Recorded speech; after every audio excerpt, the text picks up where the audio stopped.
지금 현재 이렇게 세계를 보면 이렇게 크게 이렇게 두 개로 나눠져 있어요. 두 개로 이렇게 어디가 크다 이렇게 얘기할 수는 없는데 크게 이제 이게 두 그룹으로 나눠져 있는데, 하나는 뭐냐면 이제 그 자원이 많은 나라, 이게 자원이 많은 나라. 이제 대표적으로 이제 자원이라는 것은 그 우리가 얘기하는 이게 원유가 되겠죠. 원유. 이제 뭐 천연가스 이런 것도 있겠지만 원유가 주로 대표적인 게 되는 거고.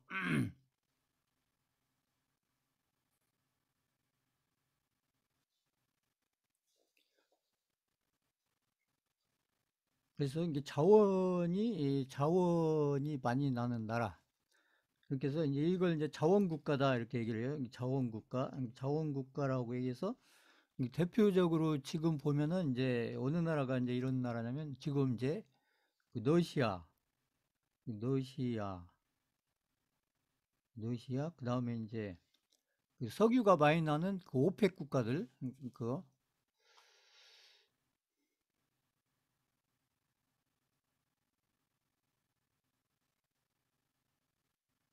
러시아하고 그 오펙이라고 하죠, 오펙. 그래서 그 사우디아라비아 뭐 그쪽 그 중동 국가들 있잖아요. 그러니까 이제 러시아, 오펙 뭐 이런 나라들, 자원이 많이 나오는 나라를 이렇게 이제 자원국가다. 그러니까 이렇게 자원국가다 이렇게 얘기를 하고. 그래서 이런 그 자원국가는 아무래도 이제 이런 그 뭐 원유라든지 뭐 그 러시아처럼 이렇게 뭐 그 가스라든지 뭐 이런 것들을 이제 수출을 하는 거죠. 수출을 해서 이렇게 이제 어떻게 보면 이게 돈을 버는, 그리고 이제 돈을 벌어서 그러니까 원유나 가스 이런 것들을 이렇게 이제 수출을 해서 돈을 벌어서, 그래서 이걸 누가 하느냐면 이걸 이제 국가가 하는 거죠. 국가가 이제 주가 돼서 수출을 해서 돈을 벌어 가지고 이 벌은 돈을 이제 그 나라 국민들한테 이게 이제 어떤 기준을 가지고 분배를 해주는, 그 국민들에게 분배를 해주는 이제 이런 시스템을 가지고 있는 특징이, 이제 이런 나라가 이제 자원국가예요. 자원국가. 그러니까 이런 나라는 대체로 보면 이제 특히 중동에 있는 국가들, 이 중동에 있는 이런 국가들 보면, 그 우리가 지금 네옴시티 하고 있지만 사우디라든지 이런 나라들은 보면은 이렇게 이제 공장이 없다. 그렇죠? 공장이 없어요. 공장이 없기 때문에 공장에서 가서 일을 하는 이 근로자들이 공장에 가서 근로를 해가지고 이 돈을 버는 게 아니고, 국가가 이게 석유라든지 뭐 가스라든지 뭐 아무튼 뭐 그런 그 자원들을 해외에 팔아서 그 돈을 이렇게 벌어오면, 이제 그것을 어떤 기준을 가지고 이제 국가가 세우는 이제 어떤 기준을 가지고 그 국민들한테 이렇게 나눠줘 가지고 그렇게 살아가는 이제 그런 방식으로 지금 살아가고 있는 이게 이제 자원국가예요. 그러니까 이게 잘 보세요. 그러니까 이제 이런 게 이제 대표적으로 지금 보면 이제 러시아하고 오펙 이런 국가들이 지금 이런 거고, 지금 보면은 지금 우크라이나 러시아 전쟁을 놓고 지금 이게 세계가 쫙 지금 갈라지잖아요, 보면. 어, 근데 그게 우연이 아닙니다. 보세요. 보고, 그 다음에 이제 이게 자원국가가 있고, 이제 이렇게 산업국가가 있다, 산업국가.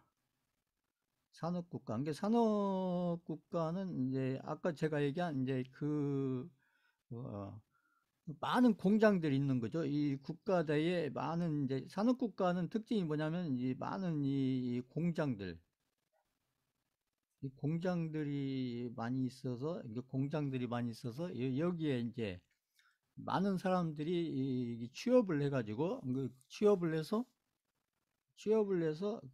그리고 이제 일을 해가지고 이 소득을 만들어내서 이렇게 이제 살아가는.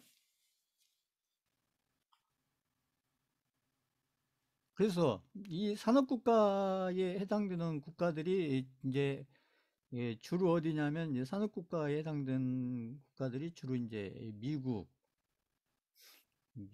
그다음에 유럽, 그 EU에 있는 주로 국가들, 미국이나 이게 독일, 뭐 아무튼 그쪽 유럽 쪽에 있는 국가들, 그다음에 이제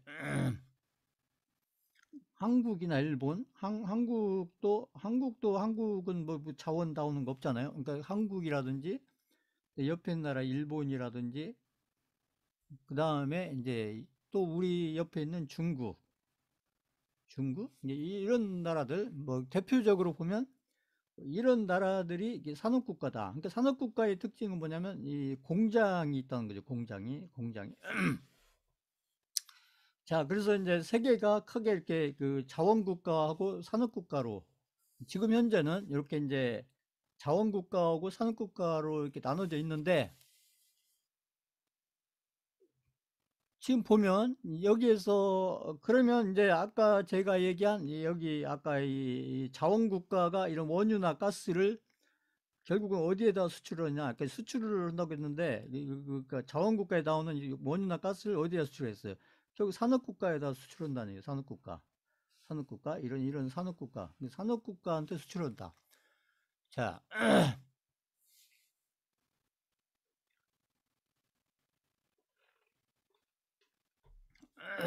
자, 그래서 이제 여기서 잘 보세요. 여기서 보면 그 예를 들어서 석유값이 내려가게 되면, 자, 보세요. 석유값이 원유값이 이렇게 내려가게 되면, 원유 가격이 이렇게 내려가게 되면 이 자원국가하고 산업국가를 놓고 봤을 때 원유 가격이 내려가면 자원국가하고 산업국가 중에서 어느 나라 국가가 좋을까요? 이거 한번 채팅창에 써보세요. 원유 가격이 많이 내려가면 그러면 자원국가한테 좋을까요? 산업국가한테 좋을까요? 이거 한번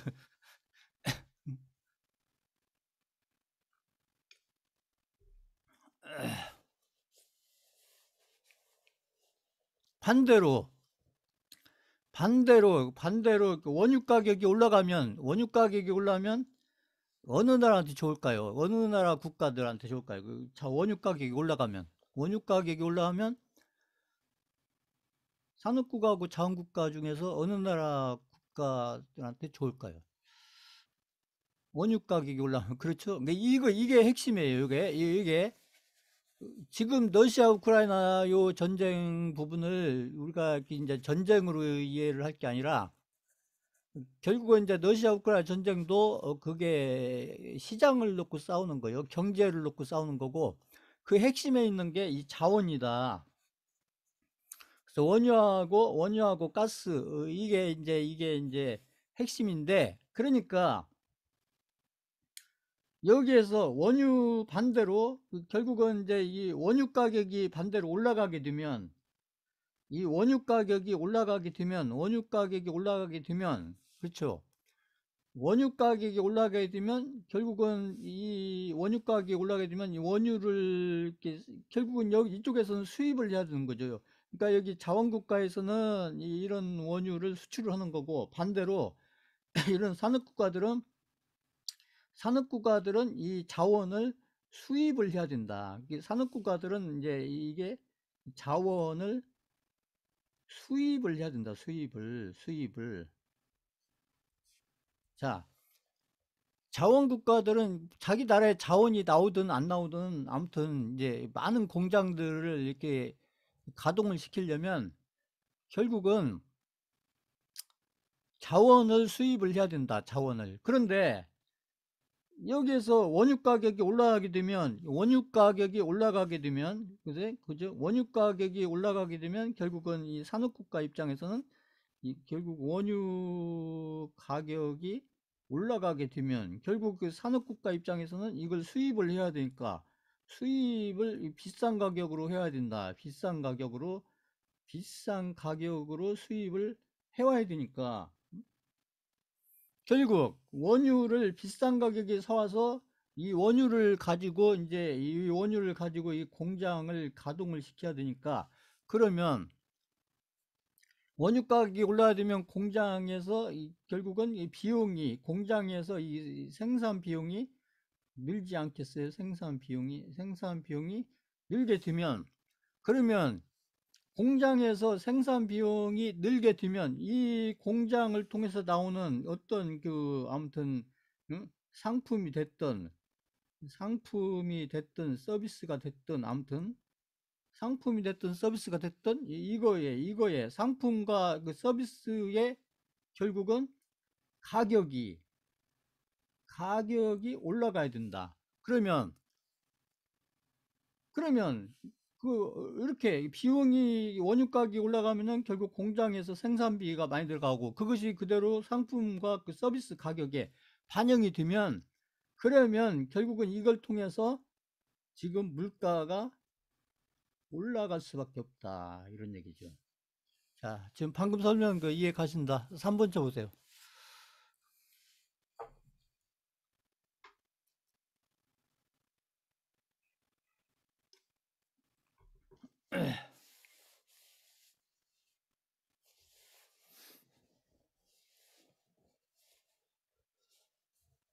자, 그래서 요 관계를 잘 보면, 이제 이 관계를 보면 이게 재밌는 이제 결과가 나오죠. 그러면 여기서 보면 이 자원국가들은 원유 가격을 올리고 싶어 할까요? 내리고 싶어 할까요? 그거 한번 써보세요. 채팅창에. 자원국가들은 원유 가격을 올리고 싶어 할까요? 내리고 싶어 할까요? 이거 채팅창에 써보세요.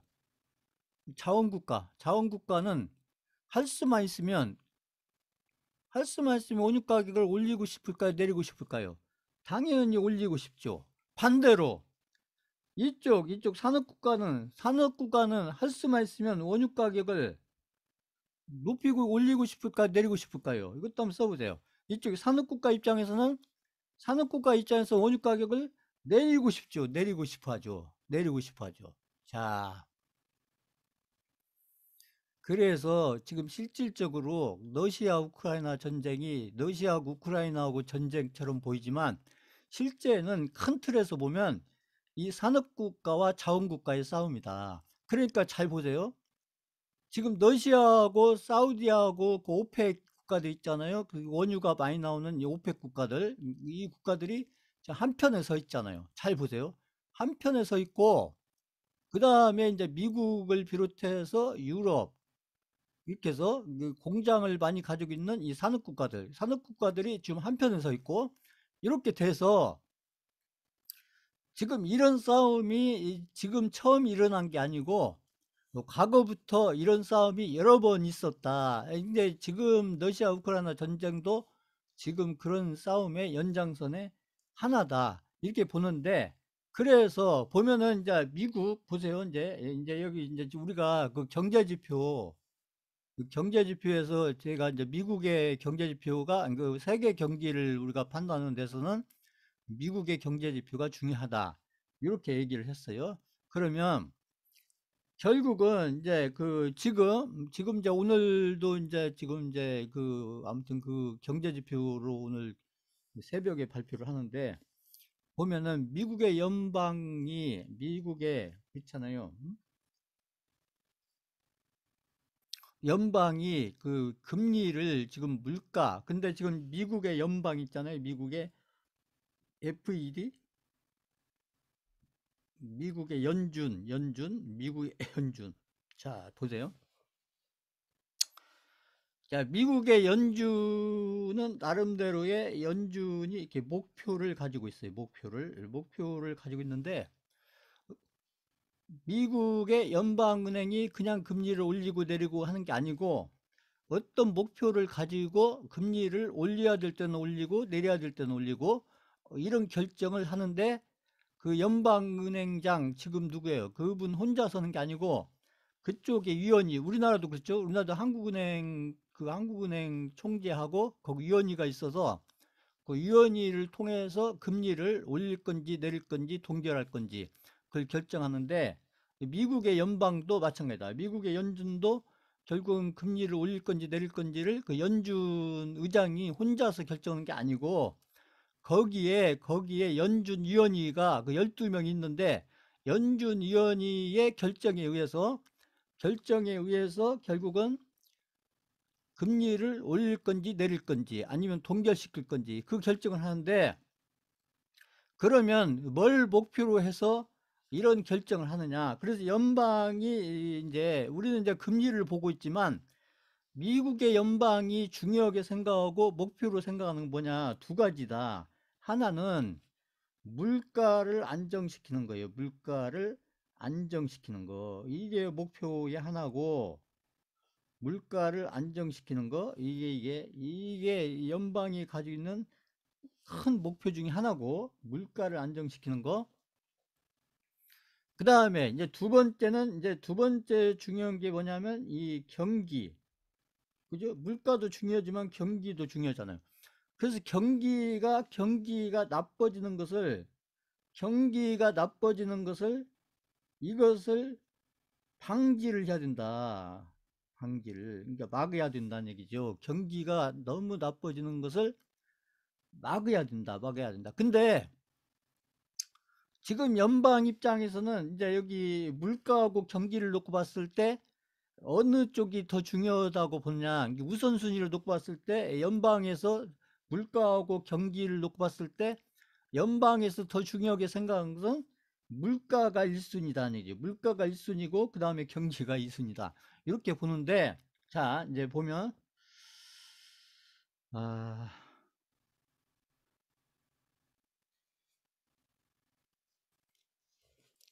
지금 보면 이제 미국의 그 FED 있잖아요. 미국의 지금 FED 미국의 미국의 연준이 그리고 12명으로 그 위원회가 이렇게 구성이 돼 있어요. 위원회가 구성이 돼 있어서, 그래서 이 미국의 그 연준 의장이 있잖아요. 연준 의장이 금리를 예를 들어서 뭐 0.7을 올린다, 0.5 올린다, 아니면 동결시킨다. 또 때가 되면 내릴 때도 있겠죠. 그러니까 그래서 몇 포인트를 내린다. 그래서 그런 결정을, 발표는 연준 의장이 하지만 결국은 이 발표, 그러니까 이 금리에 대해서, 금리를 앞으로 어떻게 할 건지 이 금리에 대한 것을 발표를 하는 것은 이 연준 의장이 하지만, 이것을 연준 의장 혼자서 결정하는 게 아니고 이 12명의 위원회가 투표를 해서 결정한다. 투표를 해서 결정한다. 이게 중요한 거예요. 투표를 연준 의장 혼자서 결정하는 게 아니고, 연준 의장은 위원회에서 투표를 해서 그 투표의 결과를 발표를 하는 거예요.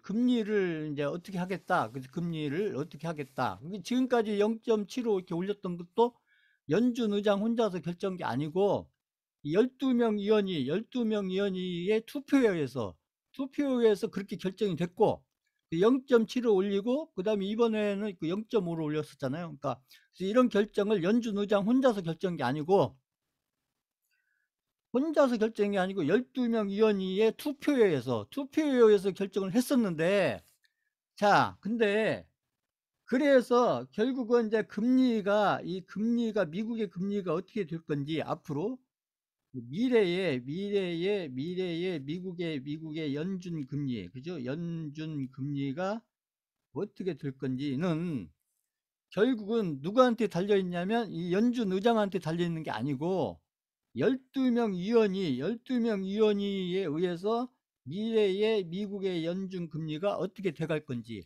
이게 결정이 된다. 그런데 그러니까 결국 중요한 것은 연준 의장이 누구냐 이게 중요한 게 아니고 그 연준위원회가 어떤 사람들로 구성이 되어 있느냐, 연준위원회가 어떤 사람들로 구성이 되어 있느냐 이게 중요하겠죠. 어떤 사람 구성이 되어 있느냐 이게 중요한데 이게 무슨 얘기냐. 그래서 연준위원회 중에는 이제 크게 보면 우리가 이제 미국을 얘기할 때 이렇게 많이 얘기하잖아요. 이게 정치적인 거나 여러 가지 어떤 결정을 할 때 보면은 우리가 이제 항상 미국을 관련해서 얘기할 때는 우리가 이제 그 매파를 얘기하고 비둘기파를 얘기하고 이렇게 얘기를 해요. 매파, 비둘기파. 이렇게. 그래서 이제 매파라고 하는 것은 이것은 좀 이렇게 그 강경파죠. 강성파, 강성파. 강성파고 이제 이게 비둘기파는 약간 이렇게 온건주의, 그러니까 온건주의파 이렇게 하는데 자, 그래서 그 작년 1년간 그러니까 2022년도 그 2022년도 이제 2022년도가 지나갔지만 2022년도에는 그 위원회 중에 이제 2020년대는 위원회 중에 12명 위원이 12명 위원회 중에 12명 위원회 중에 어느 쪽이 많았었냐면 2022년도에는 이쪽에 뭐 몇 명이라고 얘기할 수는 없지만 이렇게 매파가 많았다. 매파가 이 비둘기파보다 매파가 많았다. 매파가.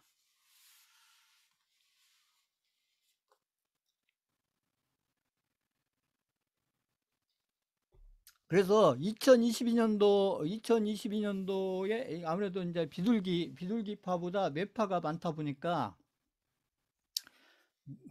결국은 이제 어떤 결정을 했냐면, 그러니까 이렇게 이제 매파들이 기준이 됐을 때는 이제 아까 제가 얘기했잖아요. 이게 매파들이 기준했던 그 미국의 물가를 아까 여기 2022년도에 그 매파들이 하는 게 물가의 목표를 몇 프로 잡았냐면 연 2%로 목표를 잡고 그래서 물가가 2%, 물가가 2%. 지금은 그러니까 2%보다 훨씬 위에 있는 거죠. 지금 물가가 2%보다 위에 있는데 그 물가를 이렇게 뭘 가지고 잡냐면 금리로 잡아서 2%까지 물가를 안정시키겠다. 그러니까 2%까지 끌어내리는데 그래서 이 금리를 내리다 보면 이렇게 금리를 결국 물가를 2%까지 내리다 보면 결국 금리를 이렇게 큰 폭으로 올릴 수밖에 없고 그래서 금리를 큰 폭으로 올리다 보면 결국 경기가 안 좋아질 수밖에 없는데 그러면 이 매파들이 이걸 몰라서가 아니고 이렇게 금리를 큰 폭으로 올리면 경기가 안 좋아지고 그러니까 경기가 이렇게 둔화해지는 뭐 침체도 얘기하잖아요. 침체도 얘기하고 그런데 그러니까 금리를 크게 올리다 보면 경기가 안 좋아지고 심하면은 이렇게 침체로 갈 수가 있다는 걸 알면서도 이게 경기를 침체를 시키더라도 이걸 희생을 시키더라도 경기를 희생시키더라도 결국 물가를 2%를 달성하는 게 더 중요하다. 이렇게 주장하는 게 그게 매파였다네. 매파. 이게 매파들이 주장하는 게 이런 주장이고 매파들은 이제 이런 주장을 해서 그 작년에 2022년도에는 아무래도 그 위원회 구성에서 보면 매파가 이 비둘기파보다 매파가 그 구성에서 더 많다 보니까 당연히 투표를 하면 그러면 금리를 큰 폭으로 빨리빨리 올려서 그래서 경기는 좀 나빠지더라도 그 물가부터 잡아서 물가를 2%까지 끌어내려야 된다. 이렇게 주장을 해서 그게 작년 22년도 1년 동안 그렇게 해서 결정이 됐기 때문에 그래서 금리를 이렇게 0.75, 0.75, 0.75 이렇게 쫙 세 번 이렇게 그다음에 0.5 이렇게 올리는 과정으로 왔는데 지금 이제 2023년도가 됐잖아요. 2023년도에는 지금 2023년도에는 지금 여기 보면 여기 이제 여기 위원회의 구성을 보면 이게 이제 위원회가 바뀌어 가지고 이 반대가 돼 있다. 반대가 지금 보면 여기 매파보다 이쪽에 비둘기파 매파보다 비둘기파가 더 많아졌다. 이렇게 지금 사람 구성이 바뀌었다는 거죠. 이렇게 바뀌었다. 자, 그런데 이제 비둘기파들은 이제 여기 온건주의자들은 어떤 주장을 하고 있냐면 온건주의자들은 물론 물가도 중요한데 물가도 중요하다는 걸 아는데 그렇다고 너무 물가를 중심으로 이렇게 금리를 결정하다 보면 이 경기가 너무 안 좋아지게 되니까 심하면 이렇게 침체를까지 갈 수가 있기 때문에 이것은 좀 이렇게 그렇게까지 가면 안 되는 거 아니냐. 그래서 이제 이렇게 비둘기파 입장에서는 물가를 이렇게 이제 이게 비둘기 매파는 이제 2%까지 어떻게든지 가야 된다 이렇게 주장하는 거고 그래서 비둘기파는 아니 한 3% 정도 이렇게 3% 정도 이렇게 물가를 한 3% 정도로 이렇게 좀 올려서 잡고 물가 목표를 한 3% 정도로 이렇게 높여서 잡고 그 대신에 그러니까 물가를 이렇게 하면 그러면 대신에 이제 이 아까 얘기한 그 원유 가격이 어느 정도 비싸더라도 이걸 인정을 하자. 인정을 하자. 이렇게. 그래서 좀 타협을 하자. 이렇게. 이제 이렇게 주장하는 게 이제 이게 이제 지금 비둘기파인데 지금 현재 그 위원회 구성을 보면 2022년도에는 이렇게 매파가 더 많은 숫자를 이렇게 차지고 있었는데 2023년도에 이게 좀 그 위원회가 바뀌어서 지금 비둘기파가 더 많은 인원으로 이렇게 바뀌었다. 자, 그러면 지금 이제 이것만 가지고 결정이 되는 건 아니지만 지금 이제 이런 구성들을 봤을 때 보면은 지금 인적 구성을 보면 그 있잖아요. 여기 위원회의 인적 구성을 보면 그래도 이게 작년처럼 이렇게 물가를 안정시키기 위해서 2%까지 가는 그런 어떤 정책에서 잘하면 어떻게 보면 비둘기파들이 좀 많은 숫자로 이렇게 들어왔기 때문에 어떻게 보면은 물가는 2%에서 3%로 이렇게 목표를 잡더라도 그래서 기름값을 완전히 떨어뜨리는 게 아니고 또 어느 정도 인정해 주면서 이렇게 가는 그래서 그런 어떤 정책으로 갈 수가 있기 때문에 자 그러면 자, 이런 흐름들을 보면은 이제 미국의 이 미국의 이 연준 금리가 2023년도에 미국의 연준의 이 금리의 어떤 그 결정이 어떤 식으로 돼갈 건지 이제 이런 것들을 좀 어느 정도 예상을 해보는 것이 중요하다 이렇게 보는 거고 저희 이제 이게 이제 저희 시장하고 이제 관련이 되니까 저희 이게 주식시장하고 관련이 되기 때문에 그래서 이런 큰 변화가 있다 이제 이런 것을 좀 이렇게 이제 보시고 그래서 이제 큰 틀에서 그 자원국가와 산업국가 그 틀하고 그 다음에 지금 결국은 미국의 그 금리를 앞으로 이렇게 몇 프로 올릴 건지 내릴 건지 내리는 건 아직 아니고 아무튼 그 미국의 금리를 어떻게 할 건지 그 부분과 관련해서 지금 가장 중요한 그 위원위들이 어떤 결정을 하느냐 투표를 할 때 위원위들이 어떤 결정을 하냐 이게 중요한데 지금 이제 매파보다 비둘기파가 많아졌다 이제 이런 것을 좀 염두에 두고 자 이제 우리가 지금 현재 시점에서 지금 그 중요한 경제 지표들을 좀 한번 살펴볼 필요가 있다. 이제 우리가 경제 지표를 앞에서 저희가 좀 이렇게 몇 개 공부를 했으니까 사실은 경제 지표를 공부한 것은 지금 이제 이런 걸 하려고 하는 거예요. 이런 걸 하려고 하는 겁니다. 이 지식을 쌓려고 하는 게 아니고 결국은 앞으로 미국의 금리가 어떻게 될 건지 그걸 맞추다는 게 아니고 그래서 어떤 근거를 가지고 이렇게 보면은 미국의 금리가 어떤 흐름으로 가겠다.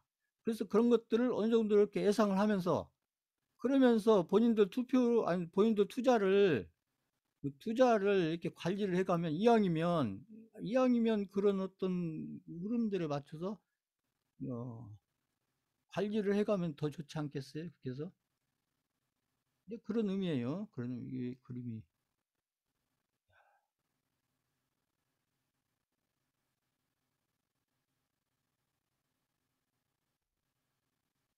그죠. 자, 그래서 제가 앞에서 그 미국의 그 경제 지표를 제가 설명드리면서 미국의 그 경제 지표 중에서 가장 중요한 경제 지표가 그 ISM 제조업, 그죠? 여기 ISM 제조업, 요 경제 지표가 중요하다. 이렇게 제가 얘기를 했고, 이 ISM 경제 지표는 지난달 대비 이번 달, 이게 지난달 대비 이번 달. 그래서 이것은 이제 그 기업을 실제 운영하는 분들한테 이렇게 설문조사를 해서, 그러니까 이번 달하고 지난달, 그러니까 이번 달 같으면 그렇잖아요. 지금 2023년도 1월 달, 그 다음에 지난달 같으면 2022년도 12월 달, 그러니까 2022년도 12월 달 대비 지금 2023년도 1월 달, 지금 경기가 여기 실제 어떤 기업을 이렇게 운영하는 입장에서 이렇게 봤을 때 경기가 더 좋아졌다고 생각을 하느냐, 비슷하다고 생각하느냐, 좀 나빠졌다고 생각하느냐, 이걸 설문조사 하는 거예요. 그렇게 해서 그래서 한 명한테 물어보는 게 아니라 이제 이렇게 쭉 샘플을 해가지고 그렇게 해서 이제 아무튼 그걸 발표를 하는 게 그 ISM 제조업 지수인데, 이 ISM 제조업 지수가 생각보다 상당히 신뢰도가 높다. 이게 설문조사를 해서 하는 거지만 이 신뢰도가 생각보다 높다. 신뢰도가 높다. 그러니까 설문조사가 잘 된다는 얘기죠. 이게 좀 아무튼 이렇게 현실에 맞게 정확하게 이렇게 정확도가 높은 쪽으로 이렇게 설문조사가 되기 때문에 상당히 참고가 많이 되는 부분이 있다. 특히 투자자들한테는 ISM 제조업의 어떤 이 지수 흐름이 어떤 흐름으로 가고 있느냐, 이게 추세적인 게 됐던 지난달 대비해서 보든 이렇게 봤을 때 그렇게 보면 여기 지금 숫자가 안 나오네. 여기 보면은 이제 여기 ISM 제조업 지수가 지금 여기가 지금 현재인데 여기가 현재인데 요게 지금 내려오고 있다는 얘기죠. 여기 보면 이게 내려오고 있다. 요게 지금 여기 지난달이 여기쯤 있었는데 지금 여기까지 지금 내려왔다. 그래서 여기 제조업도 그렇고 비제조업, 제조업하고 비제조업 두 개가 다 이렇게 지난달 대비해서 지금 내려왔다. 그러니까 이게 지금 제조업 지수가 이렇게 지난달 대비해서 제조업 지수가 이게 제조업이나 비제조업 다 양쪽이 다 이렇게 내려왔다는 얘기는 결국 뭘 얘기하는 얘기냐면 그만큼 경기가 안 좋아졌다는 얘기인 거죠.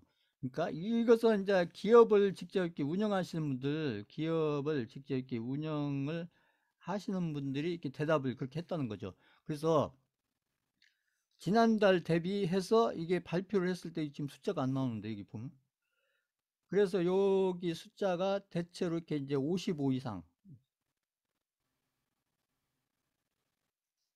예? 숫자가 지금 안 나오네. 55. 그래서 55 이상이 나오면, 그러니까 그때도 제가 설명드렸는데 55 이상이 나오면 그게 이제 경기가 좋다. 그래서 우리가 이제 화랑이다 이렇게 얘기를 하는데, 이게 55를 넘었을 때도 있었는데 한두 두세 달 전만 해도 55를 넘었을 때도 있었는데 지금은 그래서 중간쯤이 이게 지난달이나 비슷하다. 그러니까 그렇게 대답하면 그게 50 정도란 거죠. 지난달이나 비슷하다 이렇게 대답하면 지난달이나 비슷하다 하면 거기가 어디냐면 그게 50 정도. 50 정도가 나오면 그 ISM 제조업 지수가 숫자로 봤을 때 50 정도가 나오면 이게 이제 지난달이나 이번 달이나, 그러니까 지난달, 전달이나, 그지, 전달이나, 지금 설문 조사를 할 때 그 달, 그러니까 이번 달이나 전달이나 이번 달이나 지난달이나 이번 달이나 이게 경기가 비슷하다. 이렇게 대답을 한 사람이 많으면 이게 100명 중에서 해서 100명 중에서 이렇게 대답을 하면 지난달이나 이번 달이나 비슷하다. 그러니까 100명 중에서 한 50명이 그렇게 대답을 하면 이런 얘기죠. 그 100명 중에서 한 50명 정도가 그렇게 대답하면 그러면 지난달이나 이번 달이나 경기에서 크게 변화가 없다. 이렇게 이제 판단하는 게 이게 이제 이 ISM 제조업 지수고, 그다음에 55, 그러니까 ISM 55가 나온다는 얘기는 100명 중에서 그래도 55명, 100명 중에서 55명이니까 절반이 넘잖아요. 55명이 이렇게 지난달보다 이번 달이 경기가 좋다 이렇게 얘기를 하면, 그럼 경기가 좋다 이렇게 판단한다는 얘기죠. 이해가세요? 이만? 그러니까 이거 그때 ISM 제조업지수에서 설명했던 거예요. 설명했던 것을 이제 지금 이제 응용하는 거예요. 응용. 오늘 제 설명드린 것은 경제지표를 설명드리는 게 아니고, 지금 ISM 제조업 지수는 설명을 했잖아요. ISM 제조업 지수는 이게 ISM 제조가 잘 모르겠다 그러면 유튜브에 올려놓은 거 가서 다시 보세요. 가지고 ISM 지수가 뭔지 모르겠다 그런 분들은 다시 또 설명할 수 없으니까, 그래서 제가 여기 그 지수는, 여기 그 경제 지표는 이게 좀 본인들이 시간 날 때 이렇게 한 번씩 보고, 이게 왜냐면 이게 중요하니까요. 그 경제 지표는 어차피 공부를 했으면 그걸 이제 사용을 해야지, 그냥 지식으로 끝나버리면 아무 의미가 없잖아요. 그래서 경제 지표를 우리가 공부를 한 것은 우리가 미래를 100% 예측하고 예상할 수는 없지만, 그래도 아무 생각도 없이 그냥 이렇게 좋아졌으면 좋겠다 이렇게 생각하는 것보다 어떤 근거를 가지고, 그러니까 경제지표라는 것은, 우리가 왜 경제지표를 공부를 하는 이유가, 경제지표를 우리가 그 미래의 어떤 흐름에 대해서 우리가 궁금하잖아요. 미래의 흐름이 어떻게 될지, 특히 경제나 경기에서 미래의 흐름이 좋아질지 나빠질지, 그렇죠? 미래의 주식시장이 올라갈지 내려갈지 많은 사람들이, 우리는 이제 주식이 중요하니까요. 미래의 주식시장이 올라갈지 내려갈지, 미래의 그 지표가 우리 코스피 지수가 됐던, 미국의 나스닥 지수가 됐던, 뭐 다우 지수가 됐던, 그래서 그런 어떤 지수들이 올라갈지 내려갈지, 그런 것들을 이렇게 어느 정도 좀 이렇게 100%는 아니더라도 그래도 우리가 어떤 투자해서 참고할 정도, 그런 정도 어떤 예상을 하면 되는 건데, 어차피 100%는 뭐 없는 거니까요. 그래서 미래의 흐름을 그래도 어느 정도 확률을 가지고, 제가 얘기하는 미래에 대한 어떤 흐름을 우리가 미래의 흐름을 예상을 하는데, 어느 정도 확률을 가지고 이렇게 예상을 하려면 이 경제지표가 그래도 참고가 된다는 얘기예요. 왜냐하면 이 경제지표가 나름대로의 이 지금과 미래에 대해서 나름대로 이렇게 시간적으로 보면 어떤 인과관계, 원인과 결과, 인과관계에 대해서 좀 설명을 해주는 부분이 나름대로 있기 때문에, 이런 게 없으면 의미가 없는 거죠. 그래서 나름대로 이렇게 경제지표라는 게 나름대로 어떤 인과관계를 이렇게 설명을 해주기 때문에, 그래서 그 경제지표가 ISM 지수가 뭐다, ISM 그 지수가 뭐다, 그걸 알고 그냥 그걸로 끝나면 아무 의미가 없다는 것이죠. 그러니까 이제 ISM 경제지표가 이런 거다 그랬으면, 그 ISM 경제지표를 어차피 지금 2023년도 1월 달 해가지고 해가 바뀌었으니까, 2023년도 1월 달 그렇잖아요. 2023년도 1월 달, 2023년도 1년 동안, 2023년도 1년 동안 경제가 어쩔 건지, 2023년도 1년 동안 주식시장이 어떨 건지, 이런 것들이 궁금하잖아요. 2023년도 우리나라 주식시장이 어떨 건지, 아니면 2023년도 우리나라 경기가 어떨 건지, 그런 것들을 어느 정도 이렇게 예상을 해볼 수가 있는데, 맞춘다는 게 아니고 어느 정도 이렇게 예상을 해볼 수가 있는데, 그런 예상을 하는 데 있어서 이런 경제지표 몇 개를 이렇게 잘 적용을 하면 나름대로 그 미래에 대해서 어느 정도 예상을 할 수 있는 부분이 있다. 그러면 그게 투자에는 상당히 참고가 되고 도움이 될 수 있는 부분이 있기 때문에 이제 그런 이제 경제 지표를 우리가 공부를 하고 그 경제 지표를 공부했으면 그 지식으로 끝나면 안 된다. 그걸 이제 현 시점에서 한번 적용을 해봐야 된다 이런 얘기죠. 그런 의미예요. 그러니까 오늘은 제가 그 경제 지표를 설명하는 게 아니고 경제 지표는 이미 설명을 했고 이 경제 지표를 지금 현재 2023년도 지금 1월 초니까 1월 초니까 그 경제 지표를 한번 적용을 해보자. 아니, 그 적용을 해서 앞으로 우리가 이걸 맞출 수는 없지만 미국의 이 금리가 앞으로 2023년도에 미국의 연준의 금리가 어떤 식으로 결정이 될지 이걸 한번 예상을 해보자 이런 얘기죠. 그걸 맞추자는 게 아니고 한번 이렇게 경제 지표를 어차피 공부했으니까 이 공부한 경제 지표를 가지고 한번 예상을 해보자. 그게 이제 이런 것들을 자꾸 해봐야 제가 얘기했던 경제 지표를 자꾸 이렇게 적용을 해서 자기가 이렇게 예상한 대로 이렇게 되는지 안 되는지를 자꾸 시간을 가지고 확인을 해봐야 그래야 제가 얘기했던 이 경제 지표를 통해서 본인들이 경제를 보는 어떤 뷰가 생긴다 이런 얘기. 뷰가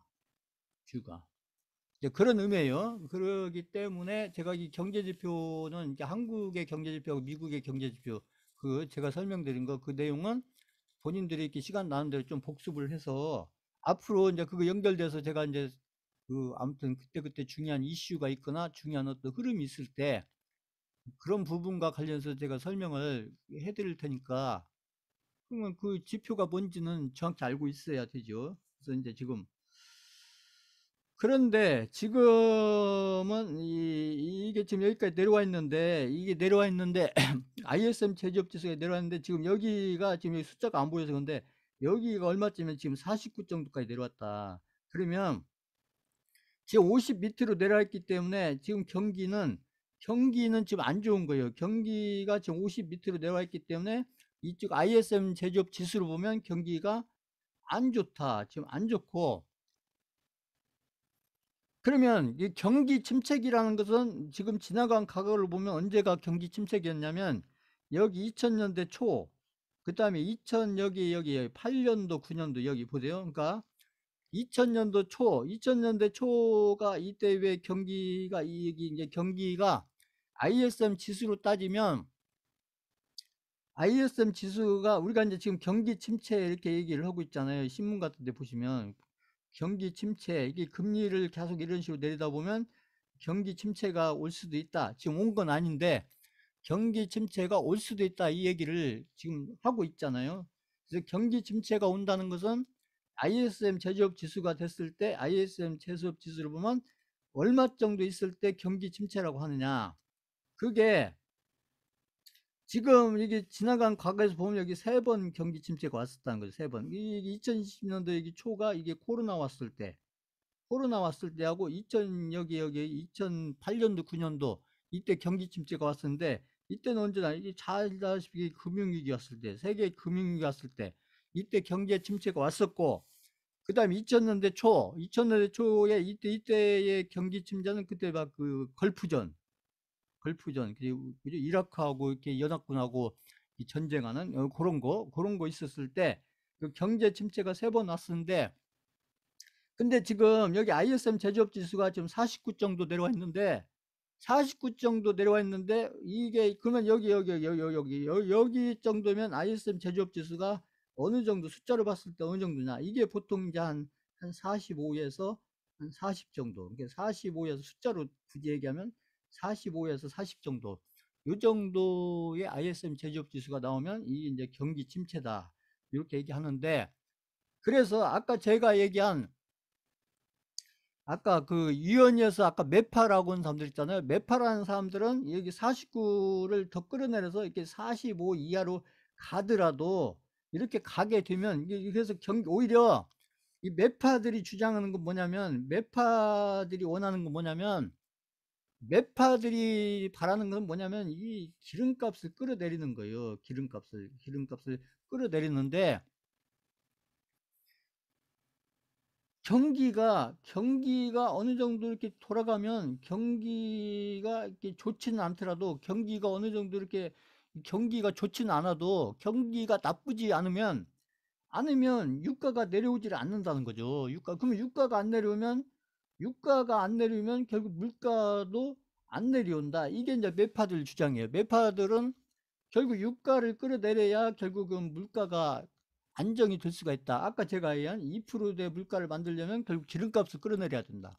그럼 기름값을 끌어내리려면 결국 오히려 경기 침체를 가야 된다. 이게 주장하는 게 이게 매파예요. 매파들은 경기 침체를 가서 그럼 경기 침체가 되면 결국 이 공장들이 이게 돌아가기가 쉽지 않으니까 그러면 경기 침체가 되면 공장들이 잘 안 돌아갈 거니까 그러면 공장들이 잘 안 돌아가면 결국 기름 수요가 줄어들 거고 결국 기름 수요가 줄어들면 그래서 유가가 떨어뜨리면 그러면 물가를 이렇게 이제 2%대로 잡을 수가 있다. 이게 이제 매파들의 주장이라는 거죠. 이거. 지금 방금 설명한 거 이해가신다. 5번 쳐보세요. 5번.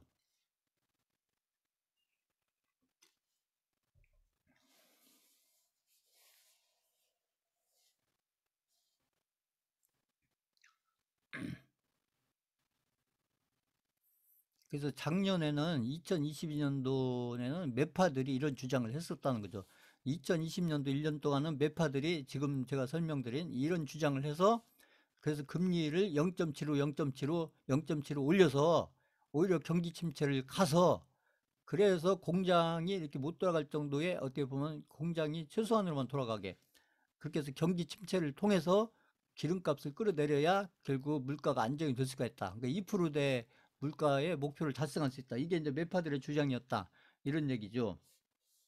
그래서 지금 현재는 이렇게 지금 경기가 침체까지는 안 간 거고 지금 이 49 정도면 이제 경기가 침체까지 간 거 아니고 경기가 우리가 이렇게 둔화됐다 이렇게죠. 언론에서 얘기하는 표현으로 따지면 이게 경기가 둔화가 됐다. 그래서 미국의 이제 경제 여기 제조업 지수, 그 제조업 지수를 가지고 보면 지금 이런 상태에 있다 이런 얘기죠. 이런 상태에 자 이제 이걸 하나 보시고 자 그런데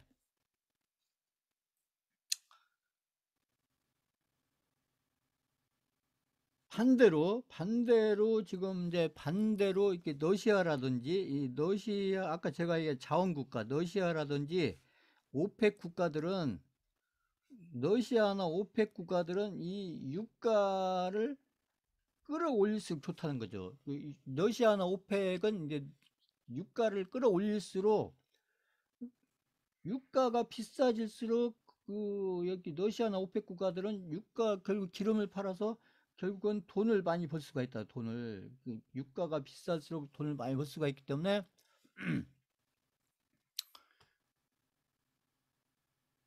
그래서 끌어올리고 싶어 하는데 그래서 이제 작년에 2022년도가 뭐냐면 2022년도 결국은 러시아 우크라이나 전쟁이 2020년도 3월인가 4월부터 시작됐잖아요. 3월인가 4월인가 아무튼 그때부터 전쟁이 시작이 돼서 지금까지 지금 이제 좀만 지나면 거의 1년 다 돼가는데 이렇게 해서 러시아 우크라이나 전쟁이 딱 일어나니까 러시아 우크라이나 전쟁이 일어나니까 결국 여기 EU 국가, EU, 독일, 뭐 프랑스 이런 나라들 있잖아요. 독일, 프랑스, EU 28개 국가들이 결국은 여기 보시면 여기 10월 달이잖아요. 10월 달. 10월 달부터 이게 겨울은 결국 이제 12월 달부터 이렇게 이게 12월, 1월, 2월 여기가 겨울이잖아요. 여기 보시면 여기 12월, 1월, 2월 그러니까 앞으로 이렇게 예상하는 건데 이게 보면 그래서 이게 겨울이 오기 전에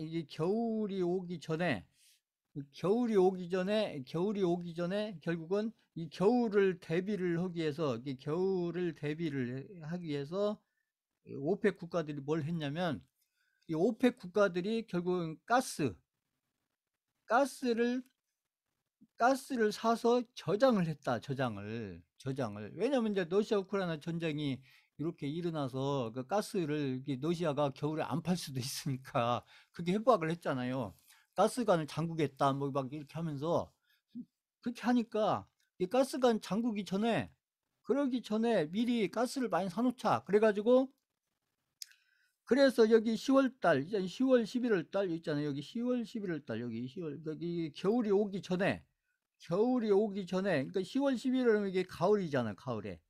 그러니까 겨울이 오기 전에 이 가을에 결국 28개 국가들이 가스를 사서 저장을 원래 보통 같으면 이만큼 저장할 것을 오히려 여기 플러스 이만큼을 더 저장을 했다는 거지. 이만큼을 더 사서 겨울을 대비해서. 응? 또 너 겨울이 딱 왔는데 또 러시아가 또 가스를 안 판다 어쩐다 그러면 곤란해지니까 그래서 비싼 값을 주고라도 가스를 사서 이렇게 저장을 해놨는데 이 저장한 양이 적은 양이 아니고 상당히 많은 양이라는 거죠. 이게 상당한 많은 양인데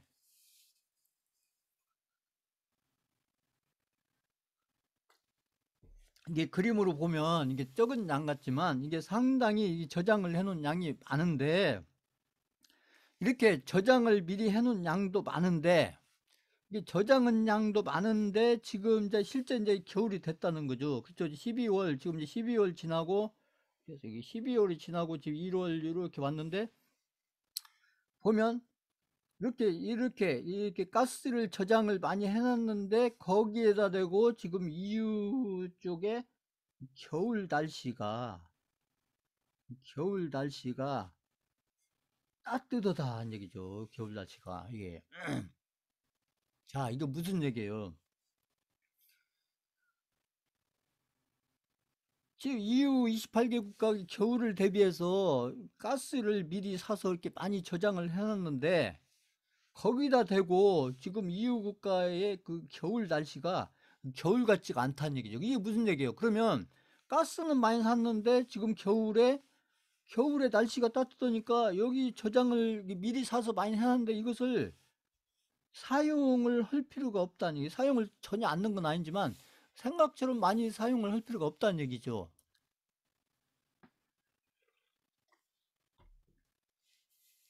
자, 그러면 가스는 미리 사서 많이 저장을 해놨고 거기다가 지금 겨울 날씨가 이렇게 추울 줄 알고 지금 미리 사놨는데 겨울 날씨가 겨울 날씨 같지 않게 따뜻하고 이러면 그러면 이제 이런 걸로 봤을 때 이런 걸로 보면은 앞으로 가스 가격이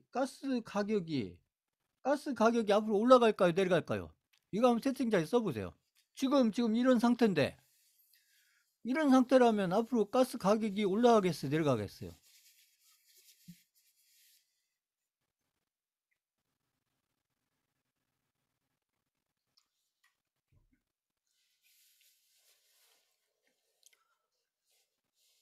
그렇죠. 그러니까 내려는 안 가도 내려는 안 가도 올라가지만 않으면 돼. 올라가지만 않고 내려가면 더 좋고 이게 올라가지만 이게 올라갈 게 걱정이었는데 이게 물가라는 것은 이게 올라갈 것이 걱정이 지금도 비싼데 이게 더 올라갈까 봐 이게 물가라는 건 그래서 지금 기름값이 비싼데 이게 더 비싸질까 봐 이게 물가 걱정인 거죠. 이게 그러니까 이렇게 많이 사놨는데 이 겨울 날씨가 오히려 따뜻해져 가지고 이 사는 것도 지금 별로 이게 많이 쓸 필요가 없고 그러니까 내년에는 이제 살 필요가 없다는 얘기죠. 내년에는 그러지 않겠어요. 내년 응? 내년 이제 올해 이제 됐죠. 이것은 2023년도를 대비해 2003년도 그 겨울을 대비 2002년도 2022년도 2023년도 이렇게 걸쳐져 있으니까요. 그러니까 2022년도 12월 이렇게 해서 2022년도 그다음에 2023년도 1월, 2월 보통 이게 겨울이잖아요. 이게 겨울. 그러니까 2022년도하고 2023년도가 걸쳐져 있는데 이렇게 보면 그다음에 다음 겨울은 이제 2023년도하고 2024년도하고 이게 겹쳐지지 않겠어요. 그러면 2024년도 가서 이때를 대비해 가지고 설령 러시아 우크라이나 전쟁이 안 끝난다고 하더라도 이렇게 미리 사놓고 이게 쓸 필요가 없는데 이때 다시 사서 저장을 할 필요가 없잖아요. 응? 그러니까 최소한도 이 가스값이 지금 가격보다 더 올라갈 일은 없다. 이런 얘기죠. 이렇게 보면. 그러니까 이게 무슨 얘기요? 지금 EU 국가들이 이렇게 가스를 많이 사놓는데 이렇게 겨울 날씨가 이렇게 따뜻해져 버리니까 이것 자체로 해서 이 가스값이 가스 가격이 이게 물가인데 이 가스 가격 자체가 이게 우리 생활과 관련돼 있기 때문에 이게 소비자 물가잖아요. 소비자 물가 이게 소비자 물가인데 이 소비자 물가 자체가 지금 이런 결과로 인해서 안정이 돼 버렸다는 거죠. 이게 지금 보면 이렇게 해서 이게 소비자 물가가 그러니까 우리가 금리 이런 거 굳이 아니더라도 이 자체가 그냥 안정이 돼 버렸다 이 얘기예요. 안정이.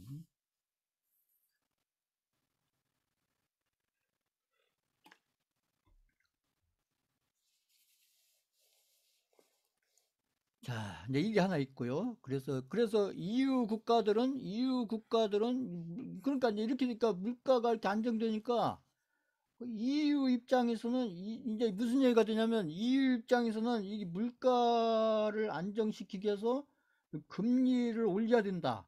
이게 안 맞는 얘기가 돼버렸다는 얘기죠. 이게.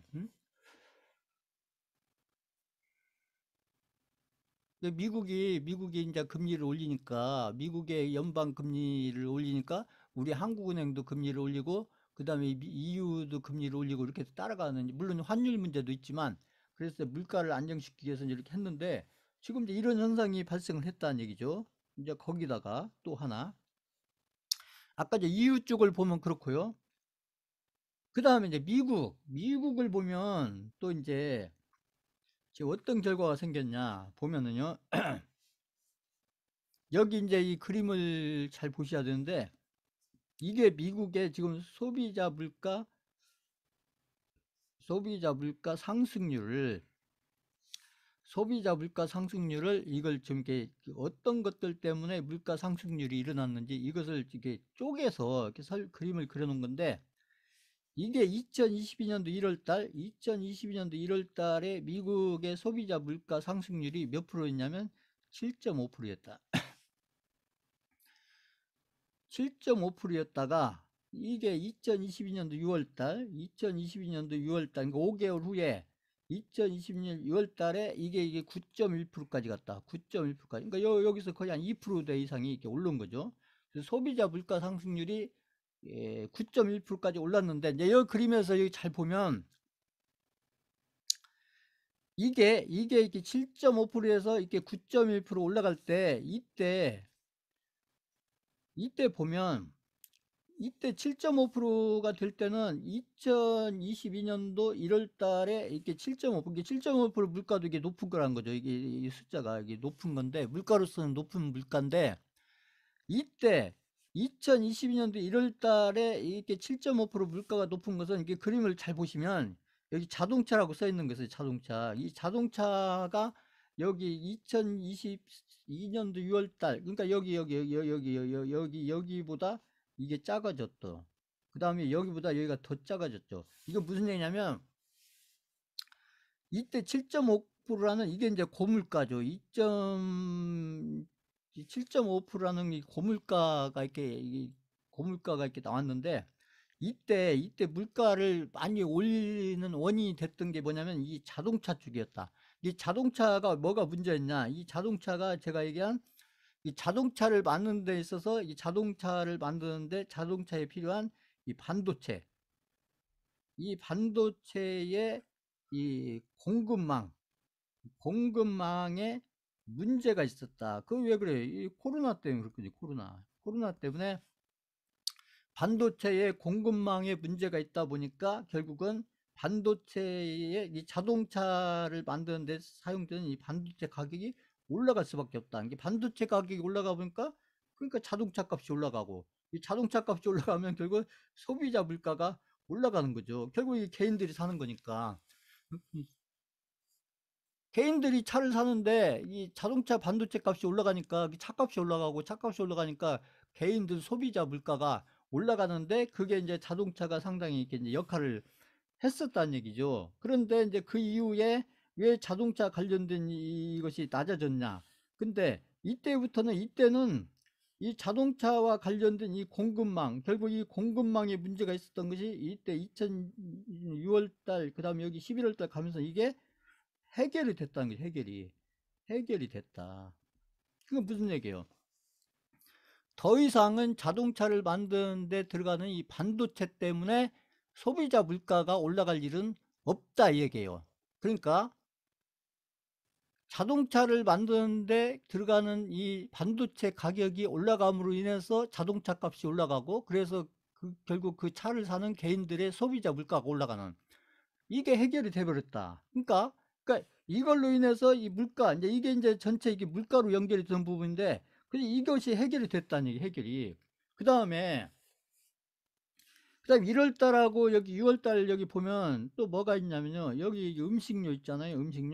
음식료의 요 부분이 이게 이만큼 이만했던 게 이만큼 커졌잖아요. 음식료 부분이 커졌고, 그 다음에 여기 에너지가 아까 주로 이제 이게 유가라든지 아까 기름 그 원유라든지 아까 제가 가스 이런 것들이 드는 거죠. 그래서 그 에너지 관련된 것도 이때보다 여기가 더 컸다. 그러면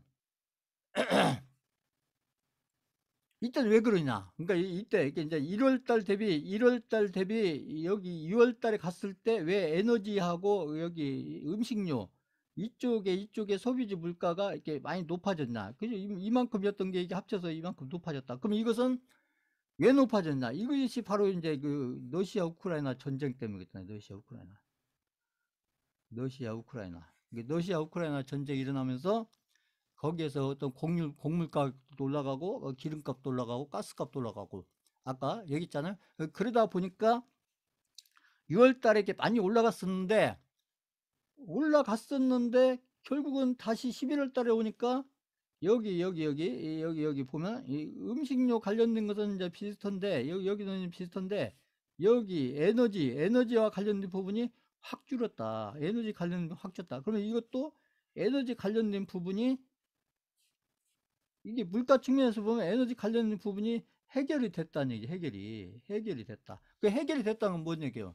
결국은 원유 가격이 내려갔다는 얘기죠. 원유 가격이 내려갔다 얘기죠.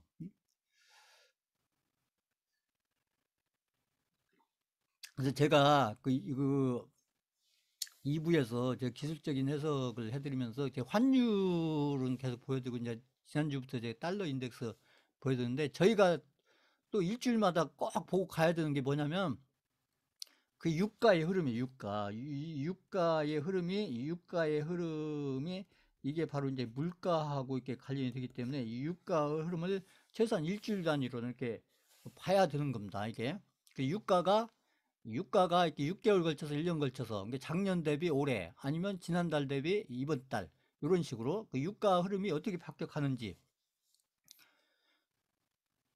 그걸 또 우리 투자자 입장에서는 봐가야 되는 부분인데 지금 여기 이제 지나놓고 보면 그래서 이게 이제 처음에 러시아 우크라이나 전쟁이 이렇게 6월 달에 이렇게 일어났을 때마다 막 원유 가격이 막 저기 100달러가 넘어가고 110달러, 120달러 이렇게 올라갔었는데 지금 그것이 다시 원유 가격이 내려오고 그랬다는 얘기죠. 가스값도 내려오고 아까 제가 이 유럽 쪽에 설명했잖아요. 그러니까 이렇게 해서 그러니까 이제 유럽이 얼만큼 살 만큼 샀기 때문에 그러니까 이때 가스값이나 이렇게 이런 것들이 올라간 게 왜 올라갔냐면 이게 유럽에서 막 사니까 아까 제가 얘기했잖아요. 유럽에서 겨울 대비해서 우크라이나 러시아 전쟁이 일어나고 또 그 다음에 러시아가 자꾸 협박을 했잖아요. 유럽에서 EU 국가들이 그쪽 우크라이나에 자꾸 협력을 하면 전쟁과 관련해서 자꾸 협력을 하면 그러면 겨울이 됐을 때 우리가 가스를 공급 않겠다.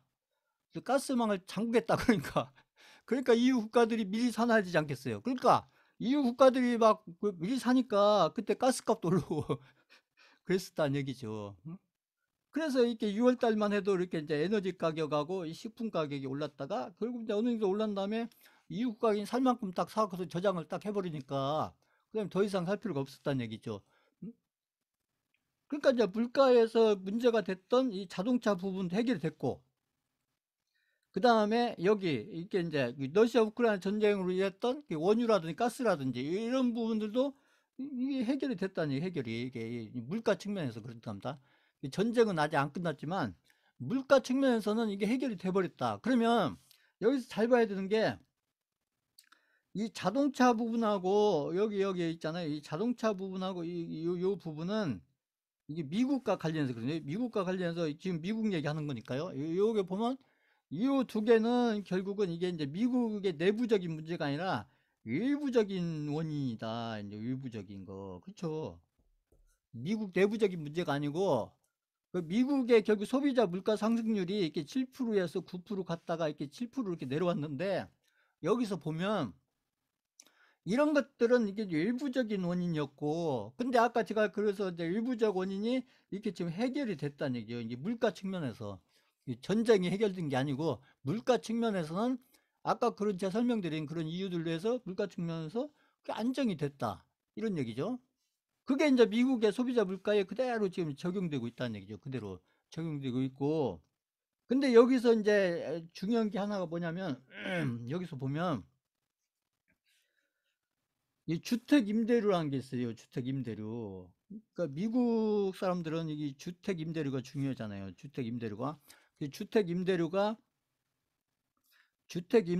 2020년 1월 달보다 여기 이때에 더 커졌고, 그 다음에 여기 11월 달에 왔을 때 이게 더 커졌다. 이게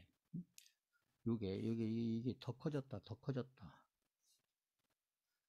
그 무슨 얘기예요? 결국 임대료가 비싸졌다는 얘기죠. 미국은 이제 이렇게 월세 살고 이렇게 전세, 우리 미국은 전세가 잘 없으니까 미국은 주로 이제 월세를 많이 사는데 월세 가격이 비싸졌다. 이게 이 얘기가 뭐냐면 이게 임대료라는 것은 결국 이제 월세가 비싸졌다는 거예요. 월세가 비싸지다 보니까 이게 바로 이제 물가로 연결되는 거예요. 물가. 이게 생활비니까요. 물가하고 연결이 돼서 그래서 잘 보면 결국 미국의 소비자 물가 상승률이 지금 현재 입장, 여기는 이제 지나간 얘기고, 여기 지나간 얘기고, 이게 지금 가까운 얘기잖아요. 그러니까 이건 이제 1년 전, 그 다음 여기 한 중간쯤 얘기고, 지금 이제 2023년 1월에서 가장 가까운 게 이건데, 이제 2023년 1월하고 가까운 여기서 봤을 때 지금 가장 미국의 소비자 물가에서 가장 중요하고 지금 가장 문제가 되는 게 뭐냐? 그게 임대료 부분인 거 월세, 임대료. 그래서 미국이 지금 아까 얘기했잖아요. 연준이 결국 아까 했잖아요. 물가를 이렇게 2%가 특히 매파를 기준으로 했을 때 2%를 목표로, 특히 매파를 기준으로 했을 때 2%를 목표로 해서 이렇게 금리 정책을 쭉 썼었는데, 근데 이런 정책을 쓸 때만 해도 이런 그 러시아 우크라이나 전쟁 문제라든지 그렇잖아요. 아까 그다음에 아까 자동차 여기 이런 문제들이 겹쳐져 있어서 그래서 이제 그런 물가를 그래서 안정을 시켜야 되기 때문에 그래서 금리를 이렇게 이제 미국의 이제 여기 연방에 이게 여기 있잖아요. 여기 어디 갔어요? 이분들이 특히 매파들은 물가를 안정시키기 위해서 결국 이 고금리 정책을 써야 된다. 고금리 정책을 써야 된다. 언제까지? 물가가 안정될 때까지는 고금리 정책을 써야 된다. 그래서 이제 빅스텝으로 이렇게 쭉 했는데 지금 이 미국의 소비자 물가의 흐름을 보면 이게 뭐 금리 때문에 그랬다 뭐 아니다 이걸 떠나서 지금 보면 미국의 물가가 이렇게 안정돼 가고 있다는 것이죠. 이게 이제 6월 달만 이렇게 9%대 갔다가 여기 갔다가 지금 이제 오늘 발표잖아요. 오늘 발표를 했는데 오늘은 지금 6%대 얘기하고 있어요. 6%대. 이제 발표를 해봐야 되는데 오늘 6%대 이렇게 얘기하는데 근데 이제 여기에서 보면 이제 금리와 관련해서 지금 중요한 게 뭐냐면요. 지금 이 금리 미국을 기준으로 했을 때 그래요. 미국이 중요하니까 미국의 이 금리와 관련해서 앞으로 미래의 미국의 금리를 어떻게 할 건가를 놓고 이걸 봤을 때 이 입장이 지금 두 개가 있다. 그게 뭐냐면 하나는 지금 연준의 입장이 있고 연준의 입장이 있고 하나는 이 시장의 입장이 있다. 시장이라는 것은 이제 뭐 주로 이제 주식 시장 아니면 뭐 부동산 시장 아니면 채권 시장 이런 것들이 드는 거죠. 이게 시장의 입장과 미국의 앞으로 미래의 금리 정책과 관련해서 연준이 생각하는 금리가 있고 이 시장이 생각하는 금리가 있는데, 지금은 보면 연준이 생각하는 미래 시장의 금리하고 시장이 생각하는 금리가 좀 다르다 이 얘기죠. 그래서 시장은 지금 아까 제가 지금 앞에서 쭉 설명드린 거 있잖아요. 앞에서 그 유럽 얘기하고 아까 그 미국의 그 소비자 물가가 지금 어떻게 달라지고 있고 이런 거 제가 설명드린 거 있잖아요. 그러니까 아까 그 EU라든지 아까 제가 설명드린 미국의 소비자 물가 이게 변화 이런 것들을 지금 이렇게 보고서 미국의 금리를 올리든 내리든 동결하든 상관없이, 그래서 미국의 시장은 지금 여기 실제 시장에서 돌아가고 있는 요거에 맞춰서 판단을 하고 있다. 판단을. 그러니까 이제는 미국이 지금 이렇게 이제 물가를 안정시키기 위해서 이제 여기 연준은 지금 최고 목표가 지금 이제 경기보다는 지금 물가 안정에 있는데, 물가 안정 그것도 지금 목표를 지금 2%대 목표로 해서 지금 이제 해가고 있는데, 그래서 지금 미국이 금리를 여기 거의 제로 금리 수준에서 지금 거의 지금 몇 프로까지 올라왔어요. 아무튼 5%대 6%대까지 지금 올라와 있는데, 금리가 근데 여기서 조금 더 올린다는 거 아니에요. 올려서 6%대 7%대까지 지금 얘기를 하는데, 근데 여기까지 올릴 때까지는 이제 그러니까 이게 미국의 금리가 이제 작년 2022년도 이렇게 한 해 동안 해서 이렇게 금리를 이렇게 올리는 동안에는 이 금리 오르는 거에 맞춰서 시장이 따라갔다는 거죠. 이렇게 시장이 금리 연준이 설명해서 가는 게 시장에서도 그래 너희들이 얘기하는 게 맞다 이렇게 해서 이제 흐름이 따라갔는데, 지금은 이제 연준에서 이렇게 어떤 금리에 대해서 이렇게 이제 금리에 대해서 어떤 금리를 결정해서 이렇게 내놔도, 오늘도 이제 결정해서 내놓는 거잖아요. 내놔도 이제는 그래 이제 시장이 그렇다는 거지. 시장이 연준은 너희들이 생각하는 방향으로 가라. 연준이 생각하는 방향으로 가라. 시장은 시장대로 우리 방향대로 가겠다. 지금 이런 흐름으로 지금 가기 시작했다는 거죠. 이런 흐름으로 지금. 그래서 지금 제가 봤을 때는 지금 보면 제가 봤을 때 연준이 제가 봤을 때는 지금 고민이 많을 거다. 지금 이렇게 연준이 고민이 많을 거다. 그래서 이제 고민이 많다는 건 뭐냐면, 이제 2022년도 그 1월 달은 이 물가를 아무튼 2%대 물가를 만들겠다 해가지고 굉장히 이렇게 강경한 얘기를 계속 했는데, 그렇잖아요. 막 빅스택, 자이언스택 해가지고 응? 계속 얘기를 했는데, 근데 이게 이제 이게 시장에서 더 이상 안 통한다는 얘기죠. 이게 더 안 통하니까, 그러면 이제 이 연준 입장에서는 지금 이제 어떤 때가 됐냐면, 이제 연준 입장에서는 지금 이게 이제 2020년도 1년 동안 계속 강한 얘기를 했는데, 지금 이제 2023년도 지금 1월 달 이렇게 1년 후가 됐을 때 지금 보면, 지금은 연준이 지금 뭐냐면 지금 이제 말을 지금 살짝 바꿔야 될 때가 됐다. 이제 말을 바꿔야 됐다. 근데 이게 또 잘못 바꾸면은 시장에서 또 악영향이 올 수가 있으니까, 아까 그 임대료 얘기했잖아. 임대료 부분. 그 임대료 부분이 그게 이제 그 외부 변수하고 상관없이 미국 자체의 문제인 거예요. 임대료 문제가. 그게 심리적인 거하고 관련이 되기 때문에, 그 연준이 말을 잘못 바꾸게 되면 아까 그 임대료에 있잖아요. 임대료가 더 올라갈 수가 있다는 얘기죠. 그게. 지금 임대료가 올라가고 있는 것도 문제인데, 그 연준이 말을 잘못하게 되면 그 임대료가 더 올라갈 수가 있다. 그렇기 때문에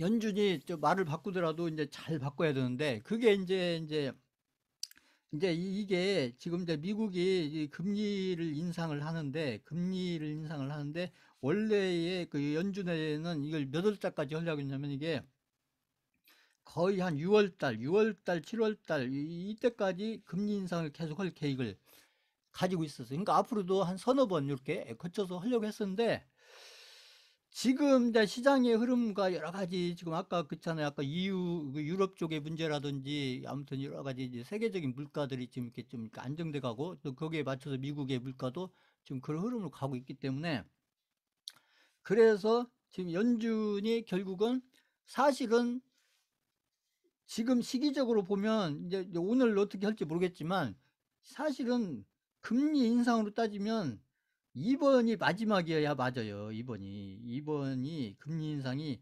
마지막이어야 맞는데 이렇게 얘기를 해버리면 이렇게 얘기를 하면은 이게 시장에 역효과가 나온다. 역효과가. 그러면 그동안에 한 얘기가 무슨 얘기냐 이렇게 돼버리니까 그 역효과가 나오니까 아마 이제 이번에 금리를 이렇게 올리면서 이게 설령 마지막 금리 인상이라고 하더라도 이게 마지막 금리 인상이다 이렇게 얘기할 수는 없는 거고 그러니까 이게 이제 1월, 3월, 1월, 3월 원래는 이제 3월, 5월, 3월, 5월 여기까지 이제 생각을 했었는데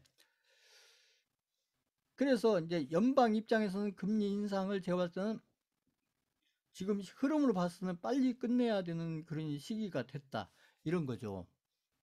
근데 이제 이 염준 입장에서는 이제 어떤 얘기를 하면서 이 금리 인상을 이제 끝을 내느냐 이게 문제가 되는 거고 잘못하면 이제 시장에 역효과가 나오기 때문에 그래서 아마 이제 이번에 금리를 이렇게 올리기 하겠죠. 올리면서 아마 다음 달에 한 번 더 올려야 되지 않느냐 이렇게 얘기를 할 가능성이 높다는 얘기죠. 그러니까 다음 달 얘기 안 해도 되는데 꼭 얘기를 해요. 그러니까 그리고 이제 다음 달에 갔을 때는 이제 다음 달에 가서 이제 거기에 맞춰서 또 이제 결정을 하면 되니까. 그래서 이제 그 결론은 뭐냐면요. 지금 이제 제가 쭉 설명드린 거 이런 것들을 쭉 봤을 때 지금 연준이 생각하는 이제 물가는 좀 어느 정도 안정이 됐다. 아까 제가 설명드린 주 원인이 됐던 물가를 그동안 미국의 물가를 끌어올렸던 그런 것들이 이렇게 저렇게 해결이 지금 돼갔기 때문에 그래서 금리는 제가 봤을 때는 금리는 이제 이렇게 올리는 것은 그 이제 올려놓고 이제 올리는 동안에 올려서 이제 올리면서 이 상태가 지금 고금리가 된 거예요. 고금리가. 그러니까 여기서 동결을 한다고 하더라도 이게 금리는 이게 고금리 상태로 가는 거예요. 고금리 상태로. 고금리 상태로 가다가 그러다가 어느 시기가 되면 이제 이 금리를 다시 내리는 역할을 하겠죠. 연준이 중심이 돼서 여기다가 이제 이렇게 해서 금리를 거꾸로 내리고 이제 어느 폭으로 내리냐고 문제인데 금리를 이제 지금까지는 쭉 올렸는데 이게 이제 이게 고금리 상태로 가다가 이제 이때는 이제 금리를 내릴 때는 이제 반대가 되겠죠. 여기서 금리를 올릴 때는 뭘 자꾸 얘기하면서 금리를 올리냐면 물가를 얘기하면서 금리를 계속 올린 거예요. 물가를 계속 얘기하면서 금리를 올린 거고 반대로 이렇게 고금리로 가다가 이렇게 물가를 내릴 때는 이제 그때는 뭘 얘기하면서 내리겠어요. 그때 이제 경기를 얘기하겠죠. 경기를. 이 고금리 상태로 계속하면 경기가 계속 나빠지고 맛있겠다, 경기가 배추. 잘못하면 침체로 갈 수가 있고 이런 걸 얘기하면서 그러면서 이제 거꾸로 이렇게 고금리로 가다가 이제 금리를 이렇게 좀 이렇게 내리는 걸로 부족하면 여기다가 플러스 해가지고 오히려 경기 부양책 이렇게 얘기하면서 이게 경기 부양책이란 뭐예요? 경기 부양책이란 건 돈을 푼다. 이게 돈을 푼다.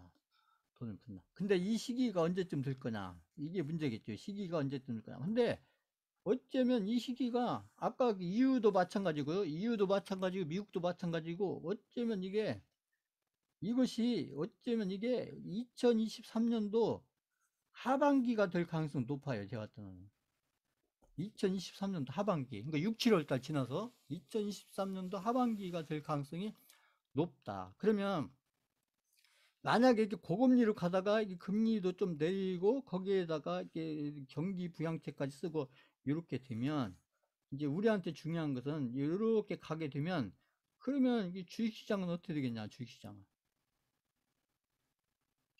어떻게 되냐? 주식시장이 이런 식으로 금리 정책이 바뀌면 주식시장이 어떻게 되겠어요? 주식시장이 상승으로 갈까요? 하락으로 갈까요? 상승을 갈까요? 하락을 할까요?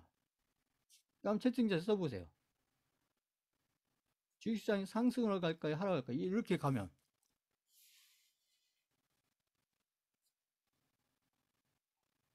채팅창에 써보세요. 이거. 지금 이제 이 얘기하려고 계속 설명한 거예요. 지금 1시간 넘게.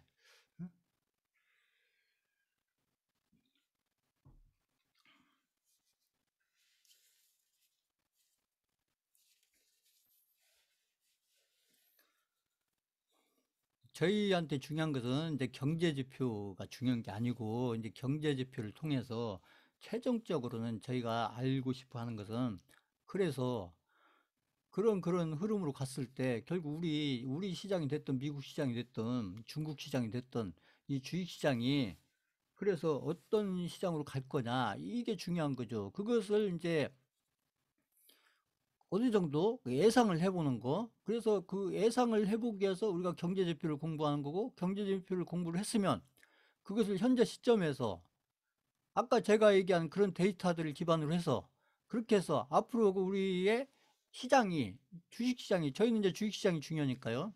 주식시장이, 물론 이제 채권시장도 중요하고 부동산시장도 중요한데, 저희한테 중요한 건 이제 주식시장이니까. 그래서 주식시장이, 그래서 그런 어떤 흐름대로 갔을 때 우리 주식시장, 그런 경제지표가 그런 식으로 이렇게 가게 됐을 때, 그러면 우리의 어떤 시장, 특히 주식시장은 어떤 방향으로 갈 거냐, 이게 중요한 거고, 그걸 이제 생각을 해보기 위해서 제가 이제 1시간 반, 거의 1시간 반 넘게 쭉 설명드린 거고, 그래서 당연히 이런 흐름을 가게 되면 이제 주식시장 반대가 되는 거죠. 우리가 그렇잖아요. 이렇게, 그건 어렵지 않아요. 이게 보자. 이렇게 금리가 계속 올라가는 동안에 우리 시장이 어떻게 됐어요? 우리 시장이. 이게 금리가 계속 올라오는 동안에, 금리가 오르는 동안에, 금리가 오르는 동안에 우리 시장은, 우리 코스피 시장이 어떻게 됐어요?